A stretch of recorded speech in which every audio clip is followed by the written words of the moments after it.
Vegetable అరికెల ఉప్మా తయారు చేసే విధానము.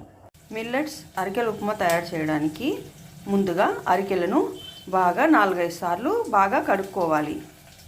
తరువాత ఒక 3 అవర్స్ నానబెట్టుకోవాలి. బాణలో ఆయిల్ వేసి తిరువాత గింజలు వేసి కొన్ని బుడ్డలు వేసుకోవాలి. తర్వాత క్యారెట్, క్యాప్సికమ్ వేసుకొని కొంచెం మగ్గించాలి. ఇలా అన్ని వెజిటేబుల్స్, ఉల్లిగడ్డలు, క్యారెట్, క్యాప్సికమ్, ఎల్లిపాయలు, టమోటాలు అన్నీ వేసి కొంచెం మగ్గించుకోవాలి. ఇలా వెజిటేబుల్స్ అన్నీ వేసుకోవడం వలన ఉప్మా టేస్ట్ ఉంటుంది. ప్లస్ మనకు అన్ని వెజిటేబుల్స్ కూడా పడతాయి.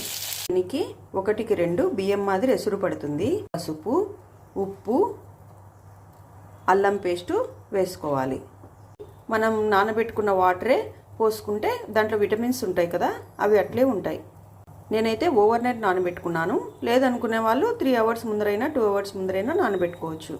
ఇలా నానబెట్టుకున్న అరికెలను కూడా వేసుకొని ఉప్మా మాదిరి మగ్గించుకోవాలి. అప్పుడప్పుడు కలుపుతూ ఒక 5 నిమిషాలు ఫుల్ ఫ్లేమ్ మీద మగ్గించుకోవాలి.